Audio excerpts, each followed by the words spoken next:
नमस्कार, हमारे छत्तीसगढ़ देख रहे हैं आप और मैं हूं आपके साथ गौरव राजेंद्र। बुलेटिन की शुरुआत करते हैं। रायपुर में मुख्यमंत्री नगरीय विकास के सोपान कार्यक्रम का आयोजन हुआ, जिसमें मुख्यमंत्री विष्णुदेव साय ने शिरकत की, जहां उन्होंने 103 परियोजनाओं को लेकर अनुकंपा नियुक्ति पत्र सौंपे और इसके साथ ही कई नगरीय निकायों में 155 करोड़ 38 लाख रुपए के 813 कार्यों का शिलान्यास किया और 15 करोड़ 25 लाख रुपए के 70 कार्यों का लोकार्पण किया। इस दौरान मुख्यमंत्री विष्णुदेव साय ने क्लीन टॉयलेट कैंपेन में उत्कृष्ट कार्य करने वाले प्रदेश के 14 नगरीय निकायों को सम्मानित किया है। वहीं मुख्यमंत्री विष्णुदेव साय ने स्वच्छता दीदियों के मानदेय में 800 रुपए की वृद्धि की घोषणा भी की और जिसके तहत अब स्वच्छता दीदियों को हर महीने 8,000 रुपए मानदेय मिलेगा। इस दौरान मुख्यमंत्री विष्णुदेव साय ने संबोधित करते हुए कहा कि मर्यादा पुरुषोत्तम भगवान श्री राम के आशीर्वाद से छत्तीसगढ़ विकसित राज्य बनने की दिशा में तेजी से अग्रसर है।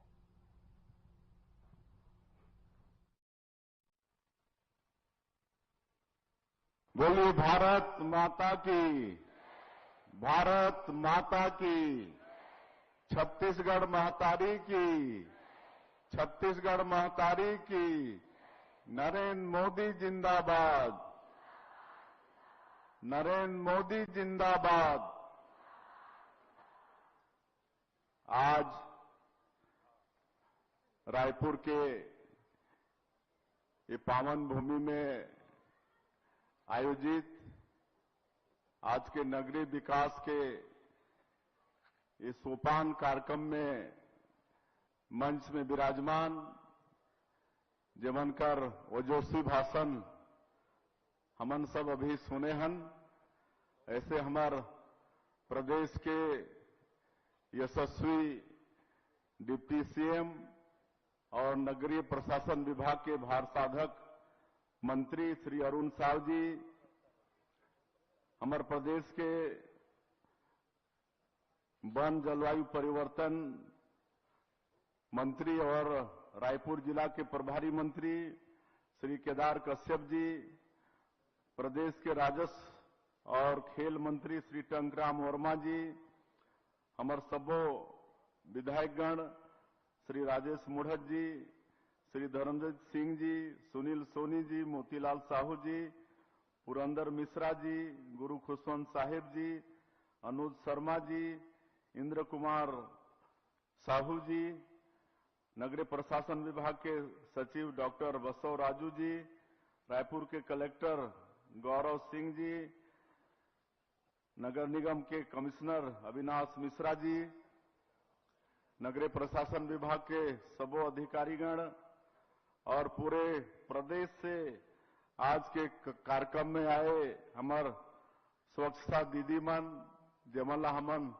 अनुकंपा नियुक्ति के पत्र देहन और समस्त सज्जनवृंद, मातृशक्ति माता बहनी मन, युवा साथी मन और हमार मीडिया के साथीगण, सबके लिए पहली मैं आप सबके अपन तरफ से हृदय से स्वागत करत हूं, अभिनंदन करत हूं। और आज ये दिन, जैसे मैं पहले कहे हूं कि बड़ा ऐतिहासिक दिन है। आज कई करोड़ रुपया के हमन शिलान्यास करे हन। 6 नगरीय निकाय तखतपुर, रतनपुर, भानु प्रतापपुर, छुरिया, मल्हार और खोंगा पानी, यहां अमृत मिशन 2.0 के तहत वहां घर घर पानी पहुंचाए बर आज 270 करोड़ रुपया के योजना के भूमि पूजन हुए है। मैं ये 6 नगरीय निकाय के निवासी मल्ला में अपन तरफ से बहुत बहुत बधाई देता हूं, बहुत बहुत शुभकामना देता हूं। और आज 170 करोड़ रुपया के लोकार्पण भी करे हन प्रदेश के नगरीय निकाय के काम मन के, तो मन के भी मैं जहां के लोकार्पण हुई से वहां के निवासी मन ला भी बधाई और शुभकामना देता हूं। और आज 103 हमार भाई बहनी मल्ला जो वर्षों से उमला भटकना पड़त रही से, उमला अनुकंपा नियुक्ति के पत्र बांटे हन, उमला भी मैं बहुत बहुत शुभकामना देता हूं। हमार स्वच्छता दीदी मन जो प्रदेश से आई है, जो सफाई पर रात और दिन मेहनत करते हैं, ऐसे स्वच्छता दीदी मन के हमन सम्मान करे हन। उमला भी मैं आज के अवसर में बहुत बहुत बधाई देता हूं। और सबसे ज्यादा मैं धन्यवाद करूं हमारे डिप्टी सीएम साहब ला, नगरीय प्रशासन विभाग के हमार ऊर्जावान मंत्री ला, जो आज हमार इस सरकार के 13 महीना हुई से, लेकिन 13 महीना में ही पूरे प्रदेश के नगरीय निकाय क्षेत्र में विकास के काम साए करत हैं कि नहीं करत है ना। अभी लगातार 1 महीना हो गई समन दोनों जन घूमत हन, विभिन्न जिला हेडक्वार्टर में नगरीय क्षेत्र में जात हन, और कहीं 150 करोड़ से तो कम के बातें नहीं है, 150 करोड़ से ऊपर, कहीं कहीं 500-500 करोड़ रुपया के लोकार्पण और भूमि पूजन करत हन। तो ये काम हमारे डिप्टी सीएम और नगरीय प्रशासन विभाग के जो भार साधक मंत्री हैं उमन करवात हैं। तो मन ले एक बार आप मन जोर से ताली बजाओ भाई। और 13 महीना में मोदी के गारंटी ला हमार सरकार पूरा करत है। हमन प्रधानमंत्री आवास के वादा करे रहन, हमारे प्रधानमंत्री नरेंद्र मोदी जी घलो वादा करे रहिन कि हमारी सरकार बनेगी तो मुख्यमंत्री का पहला काम गरीबों का आवास स्वीकृत करना रहेगा। ओला भी पूरा करे हन, किसान मन के वादा ला भी पूरा करे हन। 21 क्विंटल प्रति एकड़ धान खरीदे हन, 3100 रुपया धान के कीमत दे हन। अभी फिर ये दूसरा साल धान के खरीदी चालू है। और 70 लाख से ज्यादा हमारे माता बहनी मल्ला महतारी बंधन योजना में आज 11 किस्त 1-1 हजार रुपया उनके खाता में भेजे हन। 20,000 से ज्यादा राम भक्त मल्ला रामलला दर्शन योजना में भगवान राम के दर्शन मन कर चुके हैं। ऐसे मोदी के गारंटी के काम सब होते और बाकी और काम ला भी हमन करबो। आज मोदी के गारंटी के एक काम और हमन पूरा करे हन। अभी नया सर्किट हाउस के ऑडिटोरियम में कार्यक्रम आयोजित रही से, और पूरे देश के पूरे प्रदेश के हर विधानसभा में कार्यक्रम आयोजित रही से, जहां हमारे प्रदेश के मंत्री, सांसद, विधायक और जनप्रतिनिधि मन शामिल हुई है। एक वादा रही से हमारे प्रदेश के जो भूमिहीन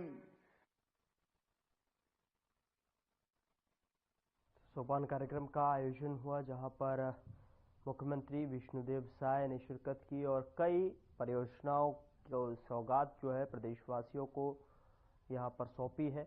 और साथ ही साथ विष्णुदेव साय की सरकार में जिस तरीके से लगातार प्रगतिशील जो है होता हुआ छत्तीसगढ़, ऐसे में उन्होंने मंच से भी संबोधन किया और सभी का आभार भी व्यक्त किया कि जिस तरीके से योजनाओं का लाभ और लगातार प्रदेशवासियों को मिल रहा है, वो लगातार जिस तरीके से उन्होंने वादे किए थे और उसकी कहीं न कहीं झलक लगातार पर जो है यहाँ सरकार की नीतियों में दिखाई देती हुई। उधर पूर्व कांग्रेस प्रदेश अध्यक्ष और कैबिनेट मंत्री मोहन मरकाम ने जगदलपुर कांग्रेस भवन में पत्रकार वार्ता की और इस दौरान जो है उन्होंने पूरे प्रदेश में षड्यंत्र पूर्वक ओबीसी के आरक्षण को कम करने का राज्य सरकार पर आरोप लगाया है। बता दें कि संभाग मुख्यालय राजीव भवन जगदलपुर में छत्तीसगढ़ के पूर्व प्रदेश कांग्रेस अध्यक्ष मोहन मरकाम ने एक प्रेस वार्ता को संबोधित किया और इस दौरान जो है मरकाम ने कहा कि बीजेपी की सरकार के जरिए स्थानीय निकाय चुनाव में आरक्षण प्रावधानों में किए गए दुर्भावनापूर्वक संशोधन के चलते अधिकांश जिला और जनपद पंचायतों में ओबीसी आरक्षण खत्म हो गया है। प्रदेश के 16 जिला पंचायत और 85 जनपदों में जहां पहले 25% सीटें अन्य पिछड़ा वर्ग के उम्मीदवारों के लिए आरक्षित हुआ करती थी, अब अनुसूचित क्षेत्रों में ओबीसी आरक्षण लगभग खत्म हो गया है।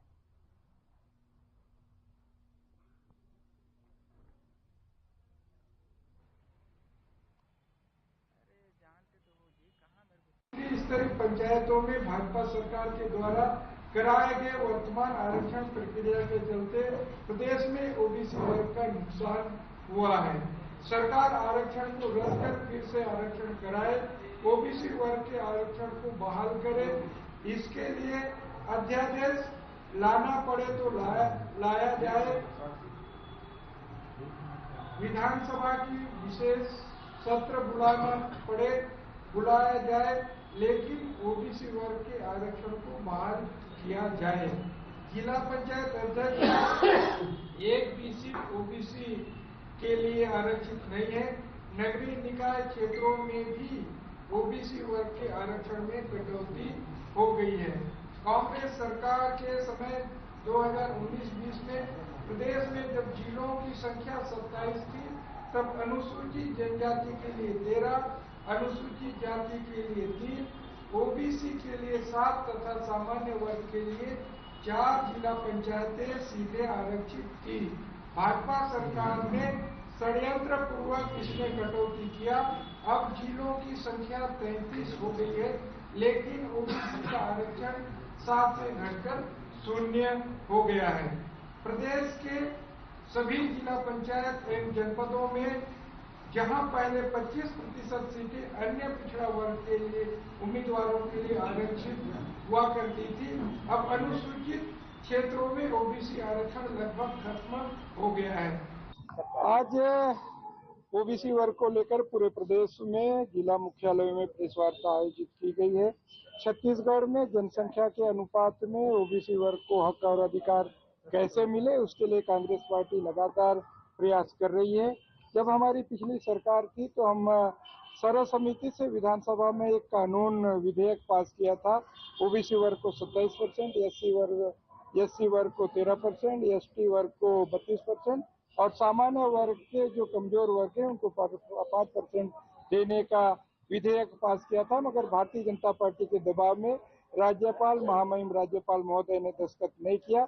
अभी जब भाजपा सरकार ने आरक्षण रोस्टर जारी किया है, उसमें ओबीसी वर्ग को कई जगह 0 है। इसको लेकर समाज में बहुत ज्यादा आक्रोश है। कांग्रेस पार्टी भी उन वर्गों के हितों के लिए लगातार लड़ रही है। समय काफी कम है। समय कम है, मगर हम ओबीसी वर्ग को कैसे हक मिले उसके लिए लगातार प्रयास कर रहे हैं। क्या कोर्ट का दरवाजा? देखिए, कई लोगों ने, जो बिलासपुर और अन्य जगह के लोगों ने हाई कोर्ट में भी याचिका दायर की है। जो हाई कोर्ट का क्या निर्णय आता है वो समय बताएगा, मगर हम ओबीसी वर्ग के पर्याप्त प्रतिनिधित्व मिले हम लोगों का प्रयास है। कांग्रेस की अगर बात करें तो आप जाएगी चुनाव के बाद होगा। देखिए, अभी तो सामने चुनाव है, समय चुनाव है, तो मुझे लगता है कि संगठन विस्तार चुनाव के बाद ही होगा, ऐसा मुझे लगता है। मगर निर्णय तो हाईकमान को करना है, संगठन विस्तार कब होगा नहीं होगा प्रदेश अध्यक्ष या हाईकमान के जो भी निर्णय होगा हम सबको स्वीकार होगा। ये सूची अप्रूवल हाईकमान करता है, हाईकमान का जो भी आदेश निर्देश होता है हम सबको मान्य होता है। बहुत ज्यादा दावेदारी। उधर चुनाव आयोग की तरफ से आचार संहिता लागू करने की प्रक्रिया पूरी कर ली गई है और आचार संहिता लागू भी हो गई है। इसी बीच छत्तीसगढ़ प्रदेश के बीजापुर जिले में ओबीसी आरक्षण की कटौती को लेकर कांग्रेस ने प्रेस कॉन्फ्रेंस कर बीजेपी को छल करके आरक्षण की कटौती कर ओबीसी को लाभ देने से वंचित करने का आरोप लगाया और इस विषय पर प्रदेश कांग्रेस कमेटी के सदस्य जतिन जायसवाल और जिला कांग्रेस कमेटी के अध्यक्ष लालू राठौड़ ने भी बीजेपी पर आरोप लगाए। कांग्रेस कमेटी, छत्तीसगढ़ प्रदेश कांग्रेस कमेटी जो अन्य पिछड़ा वर्ग के साथ जो निष्पक्ष नहीं होके एक तरफा जो निर्णय लिया गया, उसके एवज में हर छोटे से छोटे जिले में जाके, हर जिला स्तरीय में जाके एक प्रेस वार्ता आप सभी मीडिया के बंधुओं के द्वारा कि सरकार को मैसेज देना चाह रही है, खबर देना चाह रही है कि ये बहुत बड़ा अन्याय किया गया है। आपने बाबा साहब अम्बेडकर की संविधान के साथ छेड़छाड़ करके इस पूरे आरक्षण का मतलब पूरा चेंज करते हैं। नगरीय निकाय हो चाहे पंचायत चुनाव का हो, सभी जगह जो हड़बड़ी में चुनाव करा रहे हैं, जो दिसंबर में चुनाव हो जाना था उसको जनवरी ले जा रहे हैं।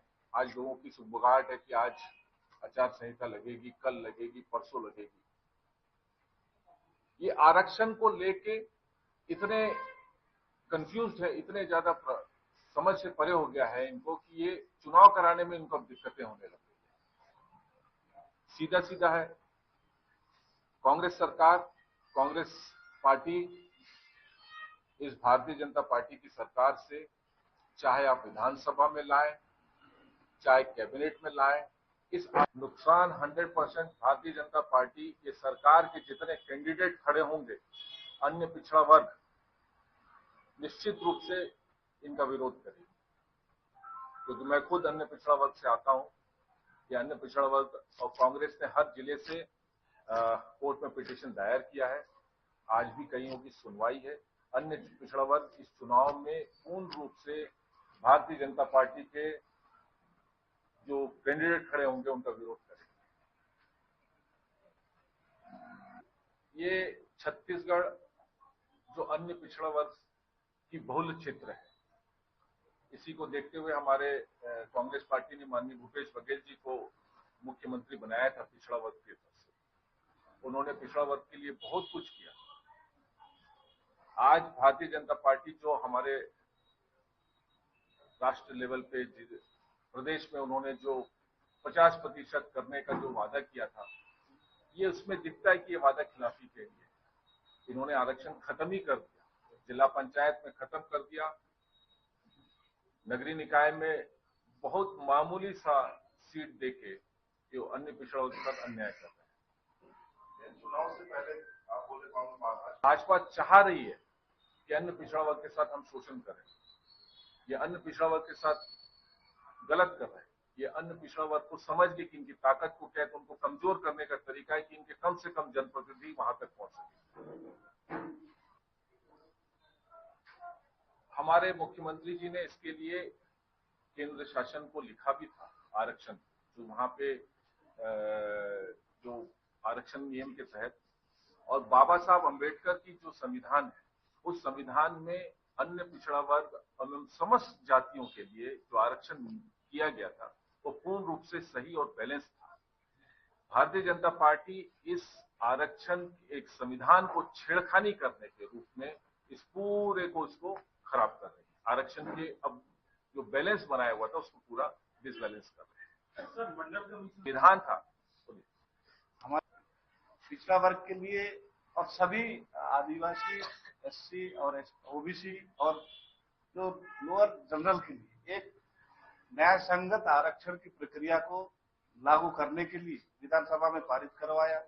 उसके बाद उस राज्यपाल महोदय के पास रखा हुआ, लेकिन उसको भारतीय जनता पार्टी के लोगों ने राज्यपाल के ऊपर अनावश्यक दबाव डालकर जिस ढंग से उस विधेयक को पारित करने से रोका है, उसका नतीजा ये रहा कि हमारे जो छत्तीसगढ़ में आदिवासी के बाद बहुलता ओबीसी का आता है, उनको आज ये दिन देखना पड़ रहा है कि जिला पंचायत जैसे जो निचली सरकार है उसमें उनका प्रतिनिधित्व को सीधे सीधे खत्म करने का जो षड्यंत्र भारतीय जनता पार्टी रख रही है वो आप सभी वाकिफ हैं, आप देख रहे हैं। और इनका जो नीति है आरक्षण को लेकर ये लोग स्पष्ट है, ये धीरे धीरे आगे बढ़ रहे हैं। अभी ओबीसी आने वाले समय में आदिवासियों के साथ भी ये शून्य करेंगे, एससी के साथ भी शून्य करेंगे। ये अडानी के लोग अडानी के बारे में सोचेंगे, वो उद्योगपतियों के बारे में सोचेंगे। ये निचला तबका जो वंचित तबका है उसके बारे में इनके मन में कोई सहानुभूति या उनके लिए कुछ करने का इनकी मंशा नहीं है। वो साफ दृष्टिगोचर होता है आज के आपके जो त्रिस्तरीय पंचायती चुनाव में जो आरक्षण की प्रक्रिया है, चाहे वो नगरीय निकाय के क्षेत्र में जाते हैं तो वहाँ बस एक नाम मात्र का आरक्षण का लाभ ओबीसी वर्ग को दे रहा है। बीजापुर जैसे नगरीय क्षेत्र है, जिला मुख्यालय में एक भी ओबीसी का सीट ना होना, ये साफ साफ ये बताता है कि जो बहुल ओबीसी की बहुलता वाले क्षेत्र में ओबीसी हम सब जिस ढंग से छल भारतीय जनता पार्टी कर रही है, सहाय सरकार कर रही है, ये इनके आका नरेंद्र मोदी जी और अमित शाह जी के इशारों पर संविधान को कुचलने का जो काम कर रही है उसको बर्दाश्त कांग्रेस पार्टी और ओबीसी वर्ग नहीं करेगा, हम ऐसा मानते हैं। उधर बिलासपुर के चिंगराजपारा के स्वामी आत्मानंद हिंदी मीडियम स्कूल में शोभा टाह फाउंडेशन के तहत स्वास्थ्य शिविर का आयोजन किया और इस शिविर में जो है विभिन्न तरह की बीमारियों की जांच के लिए विशेषज्ञ चिकित्सक मौजूद रहे। यहां blood sugar, BP, thyroid, anaemia जैसे जांच निःशुल्क रखे गए और वहीं निःशक्त जनों जो है को ट्राईसाइकिल भी वितरित किया गया। बता दें कि सर्वप्रथम स्वर्गीय शोभा टाह के चित्र पर माल्यार्पण कर शिविर की शुरुआत की गई, जिसमें कलेक्टर अवनीश शरण ने जो है उन्हें नमन करते हुए इस शिविर को लोगों के लिए फायदेमंद बताया। वहीं शोभा टाह फाउंडेशन के संस्थापक अनिल टाह ने बताया कि प्रतिवर्ष की तरह इस बार भी स्वास्थ्य शिविर लगाया गया है।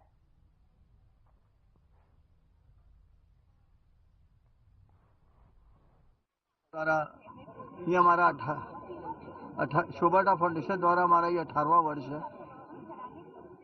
हमारी एक दिन की मानव सेवा रहती है, जिसमें हम निःशक्त लोगों को ट्राईसाइकिल भी देते हैं, जिसमें जो बुजुर्ग व्यक्ति हैं उनको क्लचर से लेकर सब कुछ व्यवस्था बनाते हैं।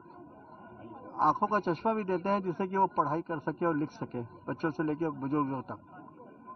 हमारी ये कोशिश रहती है कि आदमी स्वस्थ रहेगा तो सुंदर भी रहेगा और मजबूत भी रहेगा। और ये जो एक दिन की हमारी सेवा है, इस बीच में जब हमारे पास कोई दूसरे आदमी को मुलाकात करता है तो साल भर हम उसकी सेवा करने को भी तैयार होते हैं। अभी जो अब यहाँ पर 18वां वर्ष हमारा चल रहा है, मैं ये मानता हूँ कि इंडियन मेडिकल एसोसिएशन और आप सब पत्रकार साथियों का ये हमारे को ताकत मिलती है, जिससे लोग इतनी बड़ी संख्या में यहाँ पर आके अपना एक दिन की सेवा लेते हैं। पिछले वर्ष तक तो 4,500 था और अभी भी आप देख ही रहे हैं, सुबह से लगातार 10 बजे से ये भीड़ चल रही है। तो जब रजिस्ट्रेशन का नंबर आएगा तब पता लग पाएगा कि कितने लोग आए। ट्राईसाइकिल भी दे रहे हैं, ट्रायलर की साइकिल दे रहे हैं 10 लोग को, और हियरिंग एड भी दे रहे हैं, कान से सुनने की मशीन। हर साल दे रहे हैं। उधर कोंडागांव में एक भीषण सड़क हादसा में जो है शैक्षणिक भ्रमण में लौट रही स्कूली बच्चों से भरी बस और ट्रक के बीच टक्कर हो गई और इस दुर्घटना में बस चालक और एक शिक्षक की मौत हो गई, जबकि 30 छात्र घायल हो गए हैं। मिली जानकारी के मुताबिक हादसा नेशनल हाईवे 30 पर कोंडागांव सिटी कोतवाली क्षेत्र के चिकलपुटी गांव के पास हुआ है। और बता दें कि जिला मोहला मानपुर के कोवाटोला प्राथमिक और माध्यमिक विद्यालय के छात्र और शिक्षक तीर्थगढ़, चित्रकूट, दंतेवाड़ा और बारसूर का शैक्षणिक भ्रमण कर वापस लौट रहे थे। घटना के तुरंत बाद स्थानीय लोगों ने पुलिस को सूचित किया और प्रशासन और पुलिस ने मौके पर पहुंचकर एम्बुलेंस की मदद से घायलों को जिला अस्पताल में पहुंचाया।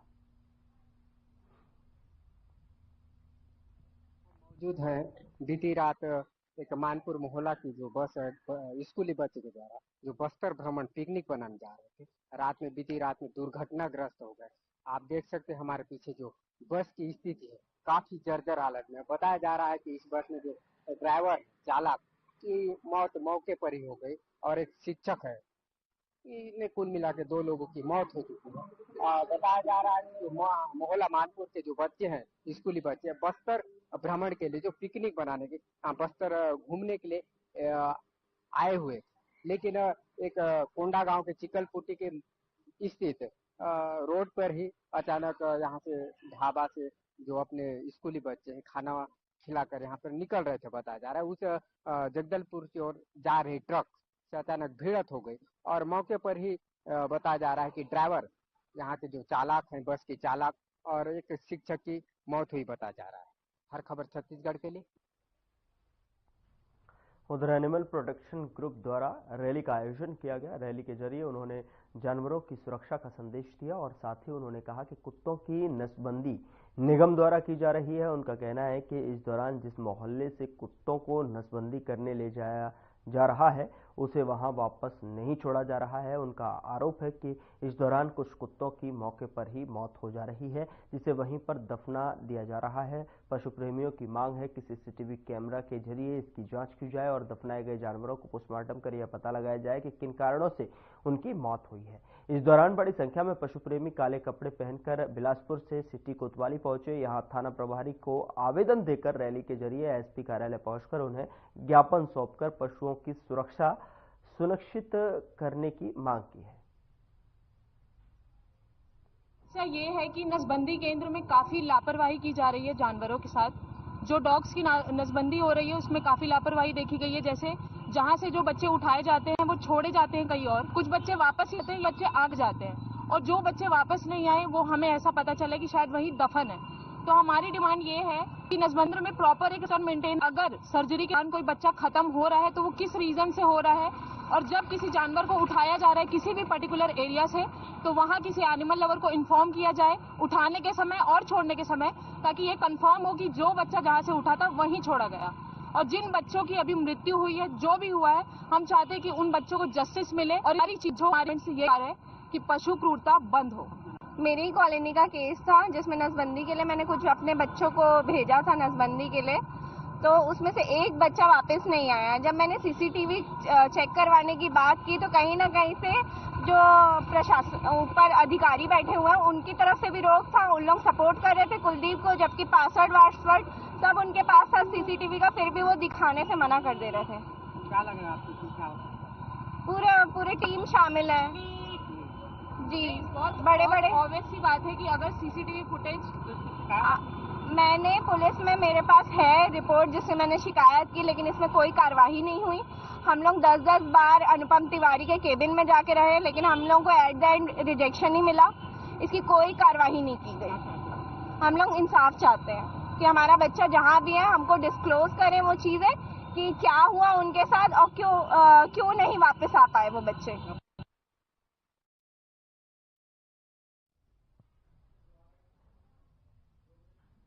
फिलहाल बुलेटिन में इतना ही। नमस्कार।